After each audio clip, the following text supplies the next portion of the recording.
Sucesso, o mais divertido e desafiador videocast e programa de TV sobre negócios de São Carlos e região. Eu sou a Alessandra Paulilo e junto com a Pri Casagrande, a gente vai conduzir aqui um bate-papo leve e divertido para que você forme o seu quebra-cabeça de sucesso. Sejam muito bem-vindos. Hoje a gente vai falar sobre viver é vender e vender é viver. Então você já sabe que a gente vai abordar muito sobre vendas, mas será que além de vender, inovar também faz parte de uma história de sucesso? Ah, com certeza. E quando a gente fala em inovar, a gente fala do Colégio Sapiens, que é uma escola que muito mais que vive ali do seu passado, apesar de glorioso, quer viver sim o futuro. As salas são com número de alunos reduzidos, para que eles consigam aplicar todo o conhecimento. E o ensino é pautado no bem-estar emocional, valorizando ações com colaboração, ética e respeito. Os livros didáticos são especialmente selecionados. Da educação infantil ao ensino pré-vestibular, o empenho é total em oferecer ensino de qualidade com muita responsabilidade. É um colégio fundado e administrado por professores, então com os melhores métodos pedagógicos. Entre em contato com o Colégio Sapiens e conheça todos os seus diferenciais. E se for a hora de falar de mudança? Mudança de casa, de apartamento, mudar a sua empresa de local, mas aí a gente fica sem tempo para ir até a imobiliária. E a gente consegue resolver tudo online. Entra no site da Center Imóveis, busca aquelas informações que você deseja do seu imóvel e dá até para buscar por localização. Aí você encontra as opções que mais te agradam e por ali mesmo você consegue agendar uma visita online na hora e no dia que você quiser. E se você fez a visita e gostou do imóvel, a equipe da Center Imóveis vai preparar toda a documentação para garantir que você tenha a segurança e dar mais esse passo em direção ao seu futuro. Compra, venda e locação para sua casa ou para sua empresa é na Center Imóveis. Chegou a hora da gente apresentar o convidado. Nosso convidado é natural de São Paulo, capital. Vendedor de profissão, casado com a Juliana, pai do Enzo e da Lara, mas também tem o Bob, né? Seu filhinho de 4 patas. Assim como nós. E aí ele começou ali sua carreira como office boy e hoje é gerente de vendas e marketing e também é professor. Nosso convidado é Maurício Pettinelli! Muito bem. Obrigado pelo convite. É um prazer muito grande estar aqui com vocês, nessa cadeira onde já passou tanta gente legal, tanta gente importante. E eu sinceramente espero poder ajudar a montar pelo menos um pedacinho desse quebra-cabeças, tá bom? Com certeza, que a gente já bateu de papo fora do ar. É verdade. Já dava uns 3 podcasts. É isso aí. Vamos começar a tua história, então, lá atrás, quando você começa a trabalhar como office boy em São Paulo, quantos anos, como foi esse início? Nossa, Lê, realmente era uma época que todo primeiro emprego, ou a maioria deles, era como office boy, né? E comigo não foi diferente, era bem novinho, estava aí entre os 14 e 15 anos, e naquela época você tirava até carteira de trabalho com essa época, com essa idade.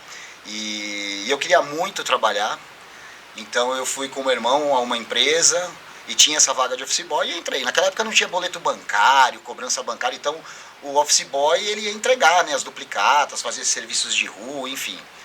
E na verdade foi nesse período que eu tive o primeiro contato com uma equipe de vendas. Então eu ficava lá na empresa olhando, esperando os serviços, enfim, ficava olhando toda a dinâmica do pessoal que vendia, né, dos vendedores, dos gerentes, achava aquilo incrível.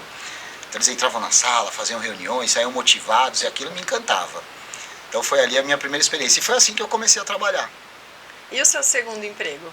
Como foi seu segundo passo? Olha, quando eu saí de lá, eu já recebi um convite para fazer uma divulgação de um produto da Gradiente Nintendo, que era um videogame educativo. E foi inclusive por uma agência de publicidade. E foi muito interessante porque foi uma oportunidade de já olhar para a área de vendas, para a área comercial. Então eu comecei fazendo esse trabalho e deu muito certo, a divulgação foi muito boa, a gente conseguiu vender muito na época e eu fui convidado pela agência para trabalhar para atender a outros clientes e aí então eu já parti para o atendimento da agência, fazendo negociações com clientes, vendendo campanhas. Então foi aí que eu entrei no mercado publicitário, na verdade. Mas esse começo então foi mais por intuição do que por estudo ou você já estava tendo formação nessa área? Foi mais por intuição, foi a partir daí que eu fui buscar a formação.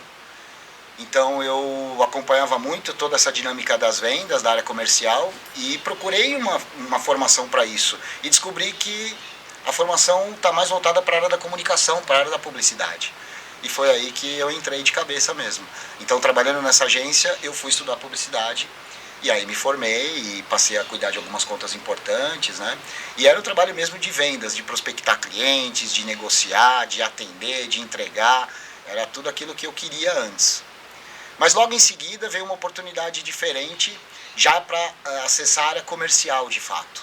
Então, aí eu dei mais um passo e realmente entrei na área comercial. Mas ainda estudando? Ainda estudando. E da agência, e a da área agência, comercial. E da agência. E o que você fazia no atendimento que é diferente do que você fazia no comercial? Olha, Priscila, no atendimento a gente acompanhava muito as campanhas, o desenvolvimento até a entrega. Então, por exemplo, a gente fazia ações em programas de televisão, em produtoras, e eu acompanhava tudo isso também. Então tinha todo o trabalho de atender e negociar as campanhas com o cliente, mas também de acompanhar toda a produção até a entrega do produto final.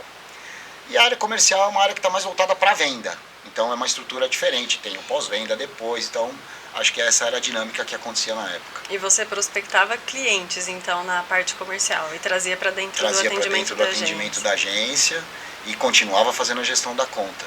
Então foi um aprendizado muito grande e a agência cresceu bastante, eu cheguei a ser sócio dessa agência, inclusive, ganhei um presente das sócias na época e foi muito interessante. Então a gente conseguiu fazer um trabalho muito legal. E era em São Paulo, essa Paulo, agência? Em São Paulo. Quanto tempo você ficou no mercado? Eu fiquei em torno de aproximadamente 10 anos nesse mercado. E quando a gente fala em prospecção nessa época, a gente não tinha essa quantidade de informações que a gente tem hoje, redes sociais e tudo mais. A prospecção era feita na prática de que forma? A gente tinha as divulgações normais, como a gente tem hoje, nos veículos chamados de mídia offline, né? E era muito network. O que é mídia offline para quem está assistindo e não verdade, é publicidade? Alessandra. Eu vou traduzindo o que eles vão falando, porque os dois são formados em publicidade e propaganda. Aqueles meios de comunicação que a gente tinha puramente rádio, televisão, jornal, revista, né? Em eventos também a gente divulgava muito, feiras, grandes feiras que aconteceram em São Paulo e em outros locais também, mas principalmente o network. Então eu aprendi uma coisa, eu aprendi uma coisa durante essa carreira, que o amigo do meu amigo é meu amigo também.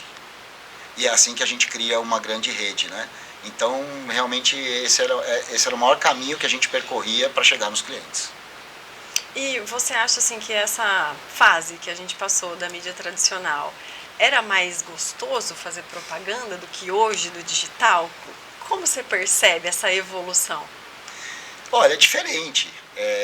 Eu não posso dizer que é mais gostoso, mas era uma coisa que eu costumo dizer raiz. Né? Então a gente buscava o público-alvo, como a gente chamava, hoje a gente já não tem mais essa hoje a gente fala persona, é uma característica diferente, mas a gente buscava o público-alvo e sim, eram produções ao vivo, televisão tem uma energia muito legal, né? Você está próximo ali da plateia, do apresentador, tem todo aquele escopo do ao vivo, mas eu acho que, eu não sei dizer se é mais gostoso ou não, mas bem diferente. Hoje o marketing digital, além dele custar mais barato, teoricamente, do que a gente tinha que investir naquela época com essas mídias de massa, ele chega individualmente nas pessoas de uma forma personalizada, né? Então, acho que os dois têm prós e contras e eles se completam hoje. Eu lembro de a gente conversar algumas vezes e você comentar comigo de ações para Guaraná, que vocês faziam na praia. Conta um pouquinho pra gente disso. É verdade. Nessa parte eram eventos patrocinados por grandes marcas, né? E são produtos relacionados ao verão, então normalmente aconteciam na época de verão. E arenas na praia, enfim, tinha vários formatos. Palco, isso é trabalho, gente?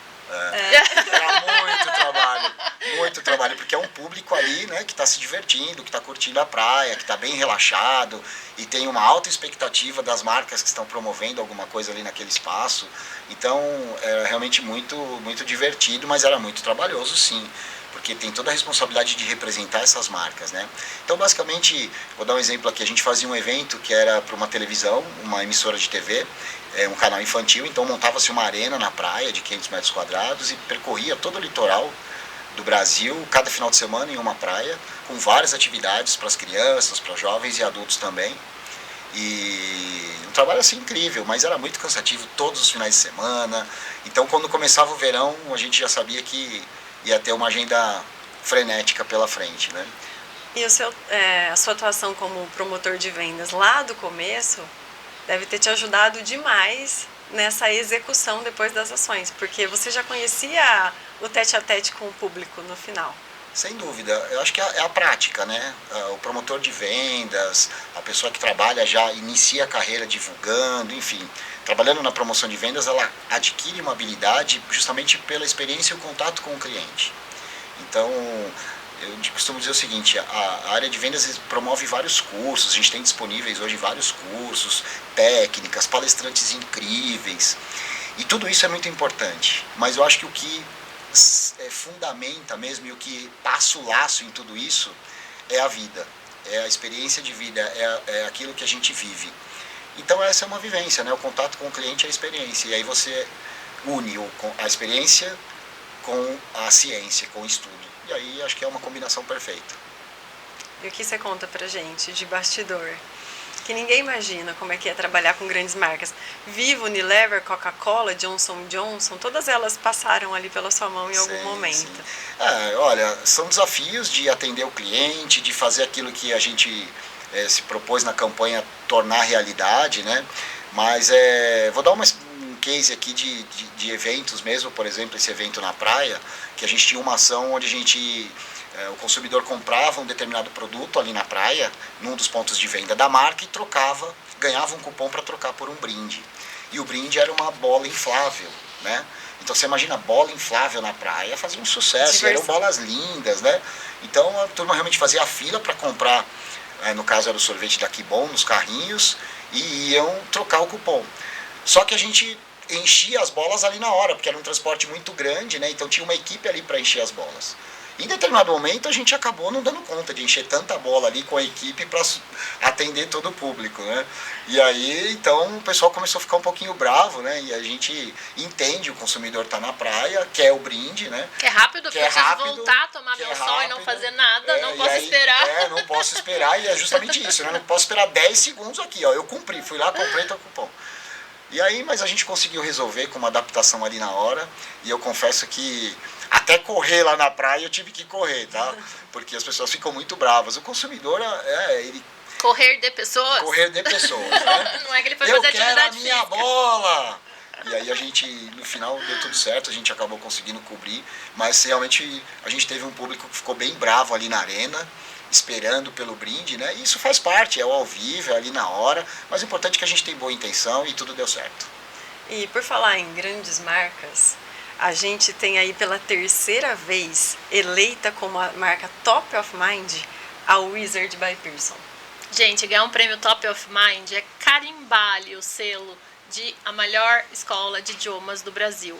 E quando a gente fala nisso, de ganhar um Top of Mind, que é a empresa mais lembrada no mercado, é uma confiança que o consumidor passa pela instituição Wizard de que aquela escola realmente é excelente no ensino de idiomas. É uma honra para nós ter aqui um parceiro com tanta representatividade, reputação. Parabéns para a Wizard, obrigado por nos apoiar nesse projeto. E se você ainda não conhece o método Wizard, entre em contato agora mesmo. A Wizard está ali na Avenida São Carlos, pertinho de nós. E um prêmio desse só é conquistado com muito trabalho. E por falar em trabalho, nada melhor do que a sensação de bem-estar depois de um dia todo de dedicação. Gente, quando a gente sai do banho e pega aquela toalha macia, cheirosa, e que ela abraça a gente muito mais do que secar, e é isso que a lavanderia Lava e Leva oferece para você. Porque ela deixa a tua roupa tão macia que você sente prazer em fazer o contato mesmo com as suas roupas. E eles entregam tudo embaladinho, limpinho e cheirosinho para você. E quando falamos que a Lava e Leva cuida de tudo, é tudo mesmo. Lençóis, cortinas, roupas íntimas e até sapatos. Sabe aquele tapete que caiu alguma coisa e manchou? E você fica se questionando aí, será que essa mancha sai ou não? Então não se questione mais. Vá até a lavanderia Lava e Leva ou conte com o serviço de delivery para atendê-lo melhor aí no conforto da sua casa, retirando e entregando os seus produtos. E quando a gente pensa em agência de publicidade e hoje você está nesse mundo de vendas, em que momento houve essa transição ou você levou as duas coisas juntas por muito tempo? Na verdade, eu vi uma oportunidade numa empresa em São Paulo que estava com uma vaga, era uma operação de venda direta, essencialmente de vendas, uma empresa formada por vendedores e líderes de vendas. E quando eu conheci essa estrutura, localizada na Avenida Paulista, em São Paulo, eu fiquei encantado. E eu vi ali uma oportunidade de mergulhar dentro do que eu queria. O que é venda direta? Venda direta é aquela venda que a gente faz direto do fabricante para o consumidor final. Então, são equipes de vendedores, é uma venda bem raiz mesmo. A gente chamava antigamente de venda porta a porta. Hoje esse conceito mudou. Hoje é uma venda de relacionamento, por isso a gente chama de venda direta. Mas a venda direta é a venda quando o fabricante vende direto para o consumidor final. E por que você viu ali uma oportunidade? Porque ali as equipes tinham... a empresa tinha uma estrutura e tinha a veia de vendas. Então a gente costumava inclusive falar que era uma casa de vendas. Tinha basicamente mais de 1000 vendedores, mais de 30 líderes de vendas. Então eu vi aquela estrutura que foi apresentada por um conhecido e fiquei encantado. E fui convidado a participar de um processo seletivo lá para assumir a gerência comercial de algumas equipes de vendas. E eu fui até o dia vamos chamar assim, da entrevista, e para minha surpresa, o diretor na época falou, olha, a gente está com a vaga aqui sim, mas a gente quer que você passe pela experiência de vendas. Eu, como sempre fui vendedor, e realmente queria entrar naquela empresa, passei pela período de experiência, basicamente um mês, concorrendo com outros 30 candidatos para 2 vagas de gerência. No meio desse processo surgiu, eu já estava tendo bons resultados na venda, no meio desse processo surgiu aí, pouco mais de 40 dias, uma vaga para treinador na operação. E um dos diretores me indicou para essa vaga, para coach de vendas. Então fiz toda uma formação lá, concorri com 10 candidatos e consegui a vaga e passei a ser o treinador de toda a operação com todas as equipes de vendas. Eu acho que foi uma realização pessoal e uma busca também da materialização. Eu vi aqui na área publicitária, no mercado publicitário do modo geral, a gente tem bastante reconhecimento devido aos projetos, às campanhas, mas existe uma coisa na área de vendas que é maravilhosa, que se chama comissão. E foi justamente isso que me atraiu muito, né? Então, a oportunidade de realmente ter o retorno dentro daquilo que eu produzia. E eu sabia que eu tinha um potencial muito grande, então eu queria produzir para ter o retorno. Qual que você acha que foi o seu grande diferencial? Por que você que conseguiu a vaga com tantos candidatos? O que você tem de diferente? Olha, eu não sei se eu tenho de diferente. Aqueles, o momento humilde agora, o momento beijinho no ombro. Porque na verdade assim, eu acho que é uma combinação de coisas, né? Eu entendo que sorte é uma combinação de preparo com a oportunidade, né? Então se você estiver preparado e estiver no local certo, na hora certa, na oportunidade, você tem boa chance de ter a chamada sorte. Então eu me dediquei muito, realmente. Eu sempre estudei muito, li muito sobre vendas. Eu entendo que a energia e a motivação são fatores fundamentais para um profissional de vendas. Resiliência, né, que é a capacidade de superar obstáculos, entre tantas outras coisas que a gente pode falar aqui durante o programa.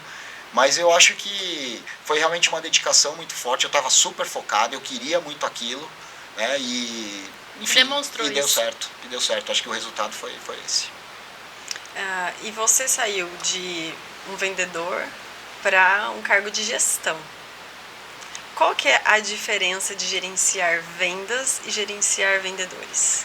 Esse é um ponto muito legal, porque quando a gente fala de vendas de um modo geral, né, muitas vezes as pessoas perguntam qual é o segredo do sucesso em vendas. É uma expressão muito abrangente, porque vendas envolve uma série de coisas. A gente está falando do vendedor, a gente está falando do líder, de uma empresa alcançar o sucesso em vendas, então depende da frente que você está falando. No caso, aí essa diferença eu entendo o seguinte, o gerente de vendas, ele também cuida de vendedores, mas ele está, como a própria palavra diz, ele está focado nas vendas. Então vendas são números, planilhas, preço, volume, estoque, forecast, meta. E tudo isso é importante e faz parte. Mas tem um mundo aí coladinho a isso, que é o mundo do vendedor. Então eu entendo que gerenciar vendedores é um processo muito mais emocional, psicológico. É muito difícil vender, não é fácil vender. O vendedor ele tem que quebrar vários tabus. O primeiro é abordar o cliente. Abordar o cliente já é uma quebra de tabu, né? E depois sim passar toda a informação, aí tem a quebra de objeções, porque é normal o cliente colocar objeções. Então o trabalho do vendedor é muito difícil, ele precisa estar muito bem preparado emocionalmente. Eu já vi vendedores que se colocavam como pessoas muito tímidas, fazerem muito sucesso em vendas. Não depende disso, de ser introvertido ou extrovertido. Depende mais da confiança, da segurança que a pessoa tem. E o papel do líder é justamente passar isso para o time. Então eu acredito que a diferença entre gerenciar vendas e vendedores é justamente o humano. O gerente de vendas, ele está olhando para números. Talvez o foco dele seja maior nos números. E o gerente de vendedor, ele está olhando a pessoa. Como ela está, como ela está se apresentando, se ela está se sentindo confiante. Porque é muito importante, você pode falar o que você quiser. Se o vendedor não estiver se sentindo seguro, confiante, ele não vende. Então muitas vezes a pessoa fala assim, o vendedor precisa vender o produto que ele gosta. Não. Porque não tem como a gente gostar de tudo.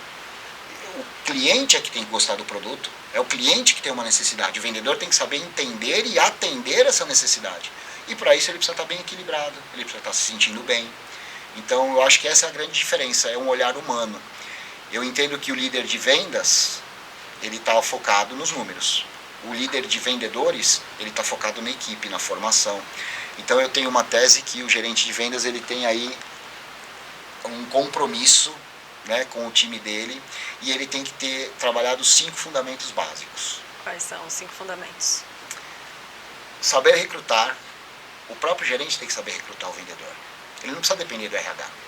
O vendedor vai fazer parte do time dele. É óbvio que o RH ajuda, o departamento pessoal é fundamental, mas o gerente está ali acompanhando esse processo. Vamos devagar, então, porque agora a gente vai detalhar cada uma, né? A pessoa que está tendo aula, gente. Vamos lá. Recrutar. Quando eu vou contratar vendedores, é ali que define se eu vou ter um bom vendedor ou não? Quanto que é o percentual de treinável é uma pessoa que... Vou mudar. O que você busca num vendedor quando você vai contratar? Perfeito. É um ponto muito sensível, porque numa entrevista, naturalmente, ou num currículo, você não enxerga ali exatamente como é a pessoa. A gente costuma dizer, né? Papel aceita tudo. E também no momento da entrevista é um momento que a pessoa muitas vezes fica nervosa. Enfim, tem uma série de coisas aí nesse contexto. Eu acho que é o dia a dia. Então tem algumas características que a gente observa. O que você busca? Eu acho que a forma de comunicação é importante o marketing pessoal, mas a gente entende que hoje a maioria das pessoas ainda não são preparadas. Então a gente tem que pensar com um olhar de preparação também. Então eu vou contratar uma pedra bruta e vou prepará-la, lapidá-la, para que ela se torne o profissional que eu preciso. Então acho que esse é um processo também importante para o líder. Eu acho que cada vez mais a gente vai encontrando menos pessoas preparadas no mercado, assim. Eu vejo isso pela loja. E o que eu busco quando eu vou contratar é brilho no olho, sabe? Da pessoa querer. Esse é um critério. Porque eu já fui fazer entrevista e a pessoa fala assim, mas tem que ficar em pé? Mas tem que ficar todo sábado? Mas e se eu tiver... Ela já coloca o mais, na entrevista. Aí você fala, meu Deus, né? Chega um momento que ela tá te entrevistando, né? Ou ela pergunta, o que você tem para me oferecer? Na entrevista. Então, assim, eu gosto muito de sentir quem quer, sabe? Sentir o brilho no olho, porque tá cada vez mais difícil encontrar bons profissionais no mercado. E esse é um ponto importante. Mas o brilho no olho também você vai sentir no dia a dia. Porque é comum do ser humano, né? Principalmente no processo seletivo, numa entrevista, a empresa sempre é perto, o trabalho, ela sempre quis trabalhar naquele local, o salário é maravilhoso. Aí quando vira passa funcionário... a primeira dificuldade, a comida aqui não é boa, a grama do vizinho é mais da verde. minha casa. Então, mas isso daí não se trata do vendedor, é um processo do ser humano. É cultural, né? É do ser humano de modo geral. Vou dar um exemplo, né? As pessoas muitas vezes falam assim, eu vou aprender aula de violão, agora chega no final do ano, todo mundo começa a fazer um monte de promessa. Uma listinha. Uma listinha. E aí aí vai lá, pula 7 ondas, coloca a roupa amarela, da prosperidade, guarda semente de uva. Guarda semente, enfim, faz tudo isso. E como é que ela está no primeiro dia útil do ano? Igual ela estava. Sempre. Então, é um processo, né? Então, faz parte do ser humano. E aí tem algumas pessoas que vencem isso, e é no dia a dia que você vai descobrir. E tem alguma técnica que você usa quando a pessoa encontra essa primeira dificuldade e já quer desistir? Um caminho que você faz ela enxergar que ela não está vendo naquele momento? Olha, sem dúvida, porque é um processo natural, o sobe e desce na área comercial. Então o vendedor que está num trabalho, eu vou dar um exemplo do time que trabalha comigo, que vende por telefone, que exige uma garra muito grande. Então você faz uma ligação para o cliente, você toma um não. Pronto, o balão murchou. É assim que a gente fala. Aí tem que encher o balão de novo para ir para a próxima visita. E motivação é uma coisa que é diária. Ela tem que ser tratada diariamente. E pode ser que esteja num dia que o vendedor não está apto para aquilo, ele não está bem. Então não é o dia. Então tem que ser corrigido aquele problema para depois a motivação, todo o trabalho acontecer. Eu acho que assim, a dica, você me perguntou qual é a técnica para a gente fazer superar isso? É sempre estar acompanhando o vendedor e sempre lembrá-lo que a venda está na próxima visita, a venda está no próximo contato. Porque eu também acredito que existe um grande desafio que é lidar com o não. Porque a venda, antes de você ter um sim, quantos nãos você tem que levar para isso, né? Os estudos dizem que cada 10 nãos, um sim. No mundo das vendas, genericamente falando. E a sua autoestima, a sua confiança, a segurança que você tem que passar, como é que fica depois de 9 nãos? Você sabe que a rotina da área comercial com a equipe de vendas é que blinda tudo isso. Então, por exemplo, eu costumo dizer, aí eu vou para o segundo fundamento, né? O primeiro é recrutar, o segundo é treinar, né? Então, você recrutou, você tem que treinar o vendedor, tanto na parte de produtos quanto técnica de vendas. E quem faz isso é o líder. A equipe de RH não vai treinar o vendedor, é o time do comercial que vai treinar o vendedor. E esse papel é o papel do líder, do gerente. Então, depois que você treina o vendedor, aí tem um trabalho de acompanhamento, por isso as reuniões. Eu vejo em muitos lugares as pessoas não têm o hábito de fazer reunião com a equipe de vendas. Então eu entendo que a reunião com a equipe de vendas ela é sagrada. Se não todo dia, se não diariamente, mas com uma frequência bem regular, porque é na reunião que você cura essas feridas. E o que a gente faz numa reunião com vendedores? Que etapas que a gente segue? Perfeito. Primeiro passo, olha aí, tem também aí o script da reunião, tá? Caneta e papel, ó. Porque eu só espero que as pessoas estejam ali atentas, né? Olha só, recrutar, treinar e dar reuniões. Olha, eu estou seguindo aí os fundamentos do líder de vendas.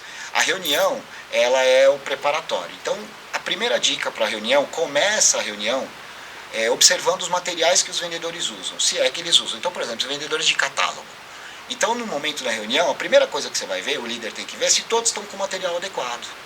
Estão com o catálogo, com a tabela de preço, como é que eles estão se apresentando aqui naquele dia. Então, o primeiro momento da reunião, você trata esse tipo de coisa, que é uma coisinha assim, meio que, vamos chamar assim, operacional. Ó, você está precisando de catálogo, quem está sem catálogo, quem está com dúvida na tabela. Então, você alinha a equipe aí. Aí você vai para o segundo passo, que é corrigir os erros do dia anterior. O líder que está acompanhando a equipe, ele está acompanhando o que a equipe está fazendo, né? Está conversando com a forma como ela está conversando com o cliente. E é muito ruim você interromper isso durante o trabalho. Então, muitas vezes o vendedor está lá conversando com o cliente, o gerente sai lá, vai lá e interrompe para corrigir o vendedor. Então, ele tirou a concentração do vendedor, ele expôs o cliente, ele atrapalhou, na verdade. Para isso serve a reunião. Então o gerente olhou, observou o problema, anotou, e aí na reunião no dia seguinte ele vai tratar isso com a equipe. Porque o exemplo de um serve para os outros. E não é direcionado para aquele vendedor, é para a equipe. Então, olha, por exemplo, você fez uma abordagem com um cliente ali que não foi legal, poderia ter sido feito dessa forma. E até ouvir a experiência dos outros vendedores também. E a gente tem que usar a técnica do sanduíche, que é elogiar a equipe, aí você vem com a correção e aí você termina elogiando. Porque a gente ouve tanto em dar feedback, e a gente estava até conversando antes desse episódio sobre a importância de feedbacks, porque a gente só é duro ouvir crítica. Ninguém gosta, só que é a chance da gente evoluir, né?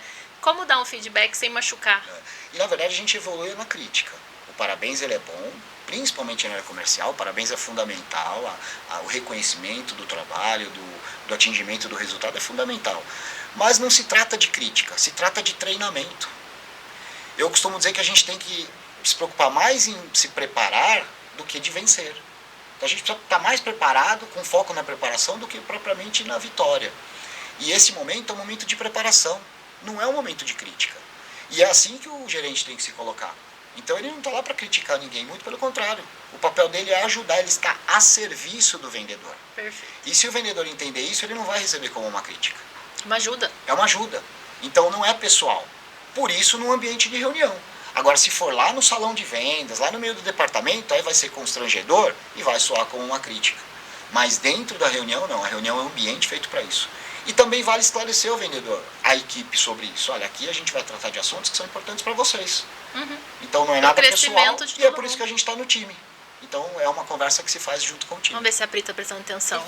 Só um comentário. E fazer essas reuniões... Eu fui fazer prova oral, ela mudou de assunto. Ela foi muito boa. Cara. Muito rápida. Ela é muito rápida.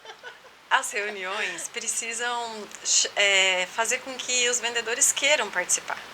Então, se toda reunião você vai lá e puxa a orelha, então tem que ser algo como um treinamento, uma melhoria contínua. Porque senão todo mundo já vai para a reunião entrando por aqui, saindo por aqui e a coisa não acontece. Sem dúvida.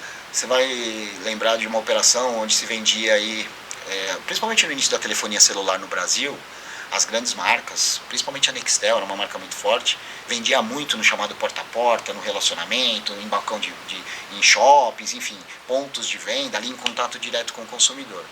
Então era uma equipe que trabalhava na rua, né? Na rua entre aspas, no ambiente externo, não trabalhava dentro da empresa. E aí o gerente ligava e perguntava, né, como é que está a venda?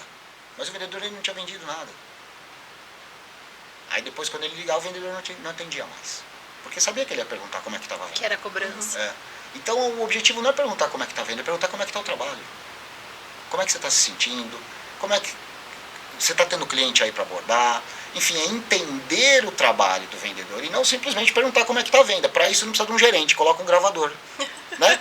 A cada 10 minutos, o telefone toca. A cada 10 minutos liga pro vendedor e pergunta como é que tá a venda, você vendeu adorei hoje? Essa ideia, Joyce, vou fazer isso com você, mentira. Então, na verdade, o objetivo não é perguntar como é que tá a venda. A venda é uma consequência de um trabalho. Ela não cai do céu. Então, primeiro precisa acontecer o trabalho. E aí o foco do gerente. Faz a chamada oral? Número 1. Recrutar. Número 2. Treinar. Número 3. Dar reuniões. Colou, hein? Colou, hein? Ajuda dos universitários. E aí vamos pro 4? O 4 é acompanhar. Durante o dia, o papel do gerente é acompanhar o trabalho do vendedor. Mas quando eu digo acompanhar, não é estar lá em cima do vendedor, até muitas vezes a operação nem permite isso, né? Eles estão distantes. Mas é acompanhar. Muitas vezes você tem um vendedor externo, passa dias sem falar com o vendedor. Então, não dá assim, né? Então o gerente tem que manter contato. Se ele está dentro de um ambiente, dentro de uma empresa, está olhando para a equipe, está o tempo todo junto com a equipe, acompanhar, justamente para o dia seguinte nas reuniões poder valorizar as demandas, as ocorrências que deram certo e corrigir aquelas que deram errado. Então, acompanhar o trabalho é importante. Quando a gente fala em acompanhar, nesse mundo do varejo, a gente tem alguns índices, né, que a gente usa. Então, vamos lá. Número de taxa de conversão. De 10 clientes que entraram na loja, quantos compraram? Quantos não compraram? E aí, se essa taxa de conversão está muito ruim, você vai trabalhar com a tua equipe aquilo. Outra coisa que a gente usa muito é peças por cliente. Então, quanto o número de peças que cada cliente está levando? Porque se está dando uma peça, a gente só está atendendo. Né? E pode ser autosserviço, não precisa do vendedor para dar consultoria de venda. Sim. E aí a gente vai usando diversos, ticket médio, né? Porque tem vendedor que vende só o que ele gosta, que talvez é a camiseta. E aí não oferece a camisa com o ticket. Sim. E aí a gente vai usando isso, orientando. Né? Quando a gente vem pro mercado de venda direta, tal, existiam índices que vocês usavam para fazer essas medições ou era só o resultado final? Não, existiam, com certeza, como existe até hoje. Na verdade, o principal dentro da venda direta era o número de clientes abordados. Porque o número de clientes abordados te dava uma referência do que podia acontecer de resultado. Então, por exemplo, a gente tinha vendedores com médias incríveis. A cada 3 clientes abordados, um ele vendia. E você tinha vendedores com uma performance diferente. A cada 10 clientes abordados, um ele vendia. Então, esse era um indicador importante. Agora, acima de tudo, a quantidade de clientes abordados é sempre importante na área de vendas. Naturalmente, quanto maior o número de pessoas que um vendedor consegue abordar, aumenta a chance dele vender. Esse é um dos segredos também, né? Muitas vezes você tem um vendedor com velocidade na prospecção, certamente ele consegue atingir resultados melhores. Mas eu entendo que, principalmente, o número de abordagens com a conversão. Acho que aí você consegue ter uma média interessante da performance. Um bom KPI. Um bom KPI. E o 5º? Então nós falamos de recrutar, treinar, fazer reuniões, acompanhar, motivar. Então aí o 5º entra a motivação. Por isso é sempre no final da reunião. Você não pode começar a reunião motivando a equipe. No começo da reunião você conserta, vê o material, vê as necessidades. No final da reunião é que você entra com a motivação. E a motivação aí é um grande ponto, né? Porque a motivação só motiva alguém que está motivado, né? Então quem não está motivado não vai conseguir motivar alguém. Por isso é importante que o líder tenha esse perfil, seja uma pessoa motivada. E aí cabe a ele ter a sensibilidade da equipe, entender qual o caminho que ele adota Mas a gente tem inúmeros recursos para motivar a equipe. Dá um exemplo? Você tem hoje cases, exemplos, vídeos, comissão, os boletos para pagar, que, né, é uma coisa que motiva bastante, certamente. Mas eu acho que esse é um ponto importante, a motivação. E a motivação para a equipe de vendas tem que ser diária. Quando a gente fala esse cara de vendas, de equipe de vendas e tudo mais, como é que você vem parar em São Carlos como gerente de vendas da Latina? Essa foi uma parte maravilhosa da história. Primeiro pela cidade de São Carlos, que eu adoro, eu aprendi a gostar. E também foi um convite. Nessa operação que eu estava contando na Paulista, na Avenida Paulista, lá em São Paulo, era uma empresa de vendas direta, chamada Máquina de Vendas Direta, onde existiam vários produtos, várias equipes de vendas que aconteciam ali. E um desses colegas que passaram por ali me fez um convite para conhecer a Latina. A Latina tinha uma operação de varejo, a Latina Eletrodomésticos tinha uma operação de varejo, e era uma operação que precisava de uma reestruturação. Então eu vim para um projeto de 2 meses. Eu fui convidado para um projeto de 2 meses. Na primeira semana eu conheci a empresa, verifiquei, era uma empresa de varejo da Latina, não era essencialmente a Latina. E eu conheci a empresa e vi que tinha muito potencial mesmo. Então eu assumi o desafio, aceitei o desafio. Era uma meta bem agressiva por um período de 2 meses, mas o resultado foi muito bom, a gente conseguiu atingir. E aí eu tive o convite de permanecer na operação. Estava vindo de uma época que eu estava viajando muito, atendia clientes do Brasil todo, então vi aqui uma oportunidade de dar uma estacionada, né? Então aceitei o desafio, ainda morando em São Paulo, vinha para São Carlos semanalmente, ficava toda semana aqui, e assim foi evoluindo. E um pouquinho mais para frente eu recebi o convite direto da Latina, de um diretor da Latina, para migrar desta operação de varejo para a Latina. E isso a gente já estava basicamente em 2014, 2015. Uma empresa que passou por várias dificuldades, como o mercado de um modo geral, principalmente aí nessa época depois de 2012. Então foi uma empresa que se reestruturou, mas foi muito interessante. E aí eu cheguei em São Carlos. E aí no primeiro momento a ideia não era morar aqui em São Carlos. Em que ano que você mudou pra cá, assim, oficialmente? Eu vou falar certamente que eu mudei mesmo 2015. Quase um São Carlense já. Me considero já. É. Aqui fiz grandes amigos. Eu e a Lê também não somos. Mas a gente já é também. Eu sei que vocês já De são. coração. De coração. É uma cidade incrível e além de ter todo um espectro, uma energia científica e tudo mais, é um lugar muito agradável de se viver, de morar, né? Somos suspeitas, né? Somos É a suspeitas. cidade que abraçou, É deu oportunidade, faz a isso aí. gente prosperar. E aqui gratidão. tem bons vendedores, tá? Muito bom vendedor. E como é que é essa sua experiência em estar numa empresa no auge, depois viver os momentos de dificuldade e agora a Latina estar retomando o mercado? Esse era o propósito, né? Então é um case de como a Latina é um case de como a equipe pode fazer a diferença dentro de uma empresa. É lógico que a empresa é feita de estrutura, de parede, de mesa, de computador, de tecnologia e de pessoas, né? Então tudo isso aqui é importante, toda essa estrutura é importante, mas o material humano também. E a Latina contou com uma equipe muito legal, engajada, que sabia o que estava fazendo, e a gente fez todo um projeto, um planejamento para isso. Passamos por uma pandemia, que foi um período muito crítico para todo o mercado, e não foi diferente aqui, mas a gente conseguiu atingir aí os resultados que a gente projetou, até que a empresa, no ano passado, foi comprada por um grupo muito forte aqui de São Carlos, com um outro empresário que sempre conheceu, né, que acreditou no negócio também, e a gente já está 1 ano nessa gestão, e a empresa está indo muito bem. E as vendas nunca pararam? Nunca pararam, nunca pararam. A equipe de vendas da empresa conseguiu passar por todos esses momentos, essas dificuldades, mudando estratégia comercial, mudando prazo, mudando inúmeras situações que podem ser mudadas dentro de uma área comercial, e foi justamente isso que fez com que a empresa resistisse e passar por todo esse processo até ser vendida, e hoje está da forma como ela está. Quem acompanha a gente aqui sabe que toda semana a gente traz o recado da Latina Eletrodomésticos. E eu sou uma fã da marca porque comprovo, uso os purificadores da Latina, sei da qualidade. E muita gente comentou em um período, mas o produto, será que tem filtro de reposição? Será que tem a torneira se quebrar? Sempre teve, né? E agora ainda mais isso está acessível para as pessoas. Sim, sim. Hoje é uma empresa completamente sanada, a gente tem a estrutura já, os produtos distribuídos, grandes clientes, o mercado pode ficar totalmente tranquilo que toda a confiança até agora só aumentou, né? Então a gente está bem seguro, não tem nenhum problema.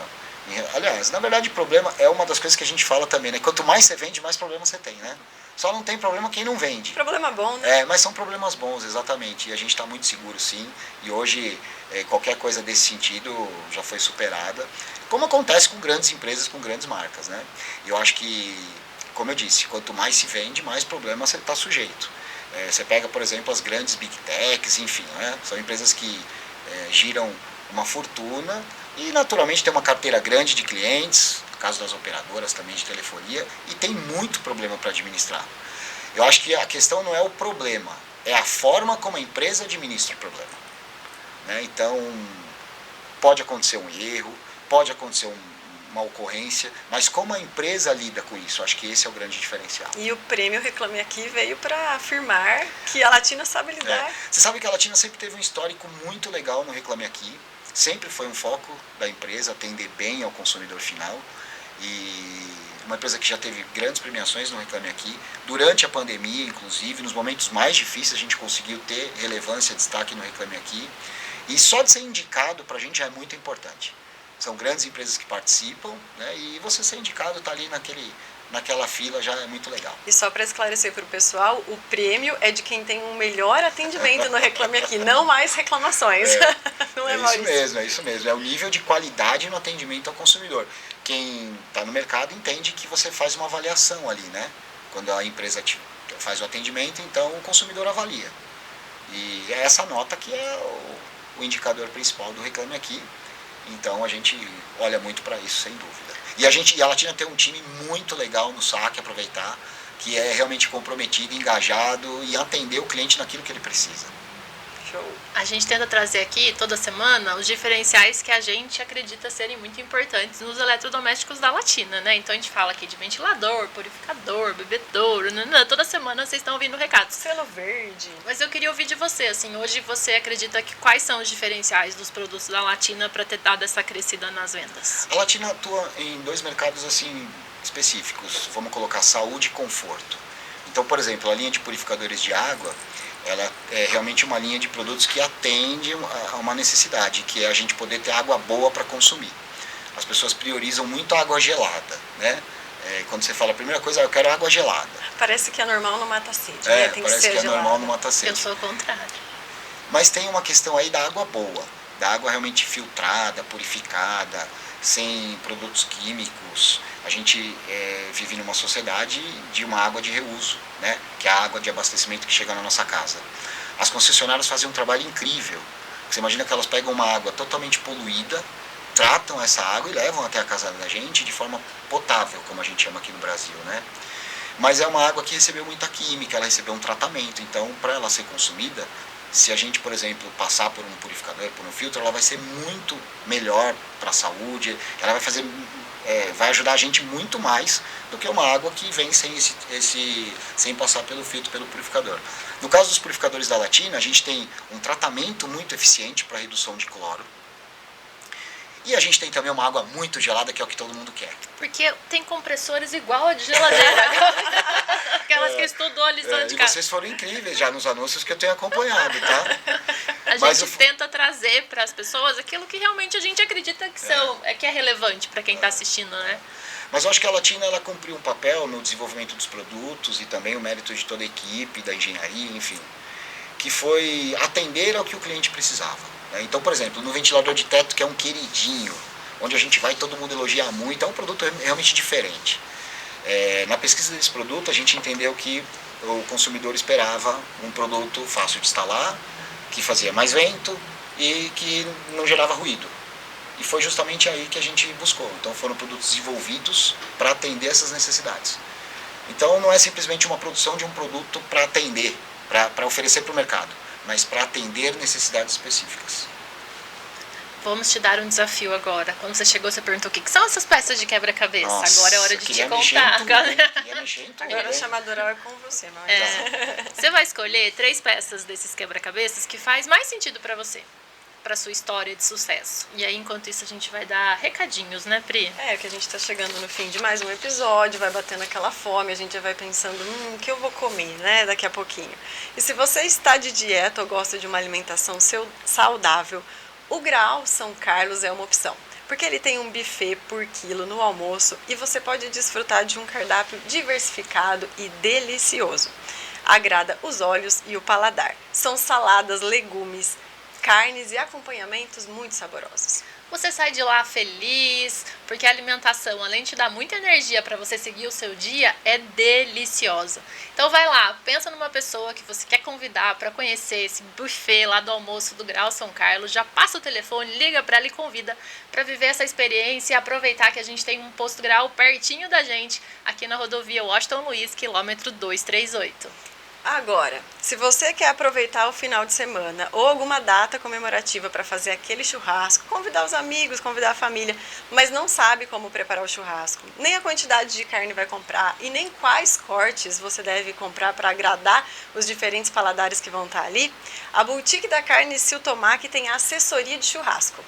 Um atendimento personalizado, que vai te ajudar ali na hora a escolher a quantidade ideal de carne, quais carnes que vão agradar o paladar dos seus convidados, os melhores cortes, os acompanhamentos, tudo você sai dali prontinho, até com ingredientes que você às vezes esquece que você vai precisar no seu churrasco. Por exemplo, carvão, um sal especial e até acendedor de churrasqueira, que eu não sei acender churrasqueira sem a velhinha do acendedor de churrasqueira. Então acesse @Siltomac Carnes, entre em contato pelo WhatsApp para receber essa ajuda gratuita e arrasar naquele churrasco. E se você quer experimentar as delícias da Siltomac, a gente vai dar uma dica para vocês. Eles fazem degustação todos os sábados, das 11 à 1 da tarde. É só chegar lá e experimentar. Qualquer sábado aí, dá um pulinho na Siltomac para você conhecer aqui em São Carlos, na saída para Descalvado. Sabe o desenho animado que vai passando um cheirinho? É só seguir ele que a gente chega lá na Siltomac aos sábados. Conseguiu escolher suas peças? Não. Ah, Maurício, aí você quer São nós. muitas. Eu quero todas, mas tudo bem, eu escolhi. A ideia é essa, esse é um desafio, lição, né? Tá? Então, se você puder pegar a primeira e mostrar para a câmera e explicar para a gente. Todas são super interessantes e tem a ver com o que a gente está falando e com várias outras coisas. Mas eu vou pedir aqui a licença e vou escolher a primeira. Então, se você puder mostrar lá. Foco. Eu acho que... E aí não é só a minha carreira, enfim, eu acho que é importante para todo mundo. O foco é uma coisa muito importante, talvez o grande eixo, e é muito difícil. Acho que o mundo é feito para tirar a gente do foco. E como que a gente consegue ficar no foco? Muita determinação, você tem que ter o teu propósito. Então, a disciplina é uma coisa que vem junto, mas eu acho que o foco, ele é mais no sentido de você ter o exercício de lembrar sempre do teu propósito, do teu objetivo. Então vamos pensar numa equipe de vendas? O objetivo de uma equipe de vendas é bater meta. Então ela tem que estar sempre lembrando da meta, acompanhando a meta, fazendo conta, ver quanto que ela está distante, quanto ela precisa. É manter esse foco. E assim também nos estudos, né? Eu estou dedicado a me formar, então eu tenho que manter o foco no estudo e várias coisas. Vai ter aquele dia que o colega vai falar, mas hoje não vamos lá não, vamos para outro lugar, e é nessa hora que a gente tem que resistir e falar, não, eu vou, mas eu vou depois, primeiro eu preciso ir para a escola. Então acho que o foco é uma coisa que ela vai te dar força e direção para seguir um rumo que você quer. Solidez. Né? Solidez, legal, é isso aí. E é muito difícil manter o foco, como eu disse, o mundo... Ele faz de tudo pra gente sair do foco. Você pega o teu carro agora e vai pra tua casa, com um foco, você vai ver que no meio do caminho vão acontecer várias coisas para te tirar desse foco. É isso quando você não chega num lugar e fala, gente, o que eu tô fazendo aqui? Vim automático, né? Não era nem pra você estar naquele lugar naquela hora. É verdade. Você não estava focado onde você deveria chegar no seu destino. É verdade. E eu sempre procurei muito essa questão do foco. E a próxima peça desse quebra-cabeça? Eu estava em dúvida aqui entre network e amigos. Eu acho que as duas coisas são intimamente ligadas. E então, para escolher entre as duas, eu vou escolher amigos. Porque eu entendo que o network está aqui também. E quando eu falo amigos, não são só aqueles que visitam a sua casa. Óbvio, esses são os mais chegados, são os mais próximos e eles são fundamentais. Mas eu acho que todos aqueles que estão em volta da gente, e acho que uma característica importante de um vendedor é a sensibilidade e o olhar humano, do ser humano, né? Então a gente lida com pessoas, e as pessoas merecem respeito, carinho, e eu acho que amigos é importante nesse aspecto, não só aqueles pessoais, mas aqueles que a gente conquista no trabalho e na nossa carreira profissional. E sem contar que um inimigo não compra de você. Quem compra de você é um amigo. Lá na tua loja não vai nenhum inimigo teu. Não sei se você tem, tá? Espero que... Acho que não tem. Acho que todo mundo tem. Às vezes a gente pode não saber. Mas o inimigo, né? ele não vai lá na tua humano. loja. Quem vai lá na tua loja é teu amigo. Muitas vezes você nem sabe que ele é, mas e se ele foi lá? Você falando, eu recordei do livro do Thiago Brunet, que ele divide os amigos em 3 esferas, né? Legal. E aí ele fala daqueles amigos que realmente você pode confiar, que se for mais que uma palma da mão, algo tá errado na tua definição. E só para esses você vai contar suas dores e suas vitórias, né? Aí tem o segundo grupo de amigos, que são aqueles do churrasco, de que são super importantes para te manter alinhado, para te manter focado, com determinação, motivação, feliz, porque a amizade traz essa energia positiva.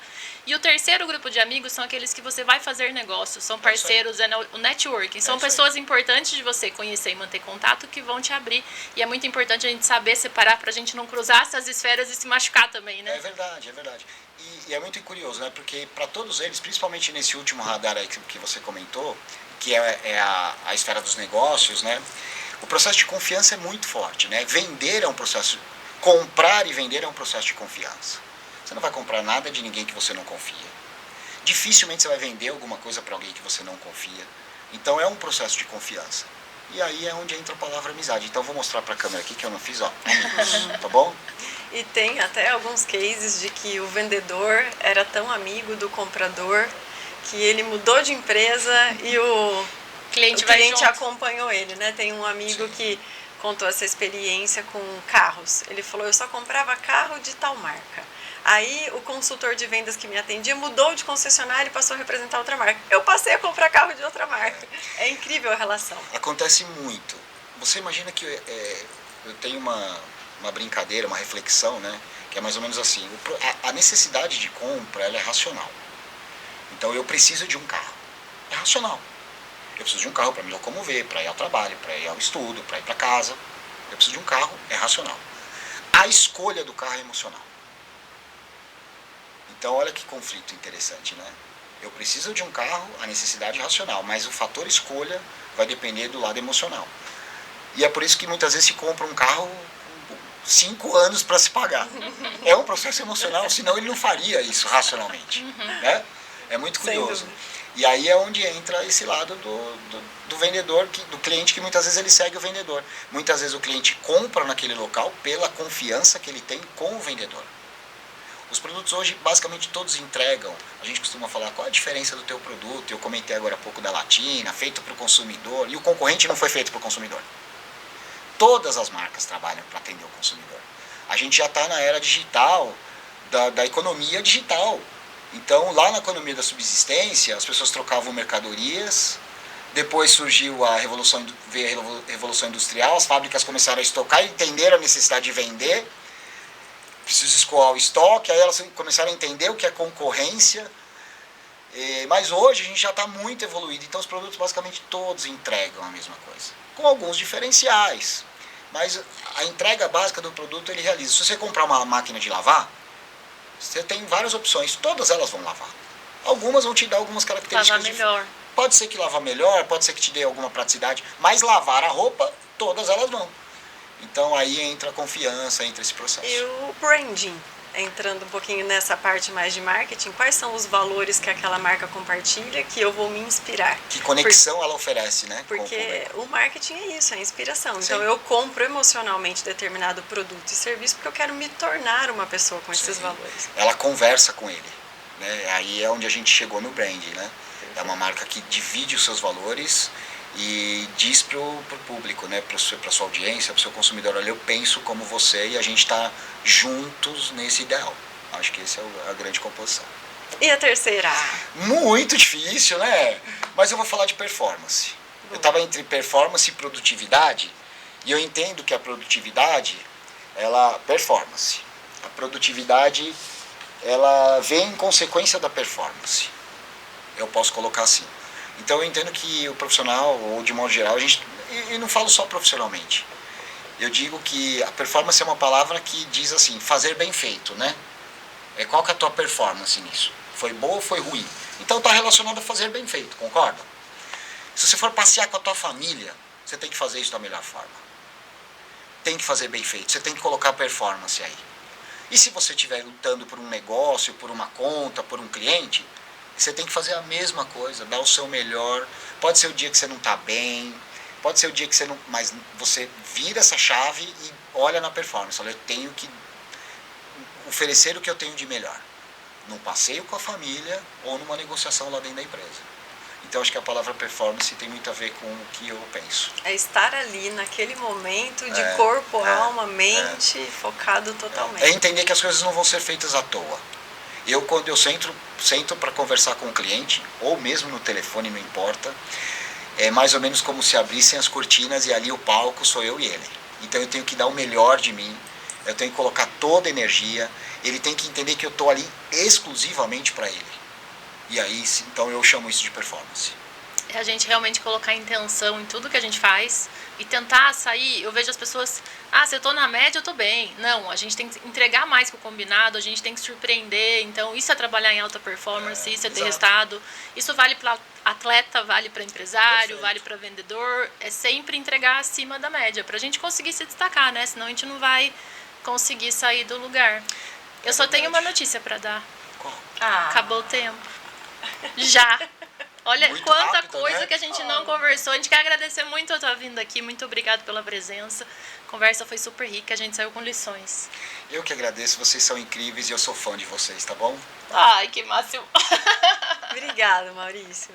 E a gente também agradece a você que está aqui conosco. Pede para você seguir a gente lá nas redes sociais, @Quebra-Cabeça do Sucesso, Facebook, Instagram, TikTok, Spotify, YouTube.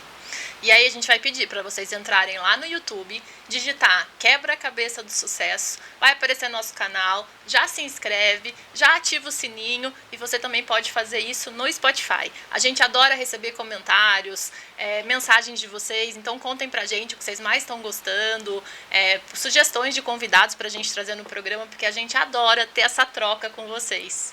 E a gente se vê em breve, então, na próxima peça desse nosso Quebra-Cabeça.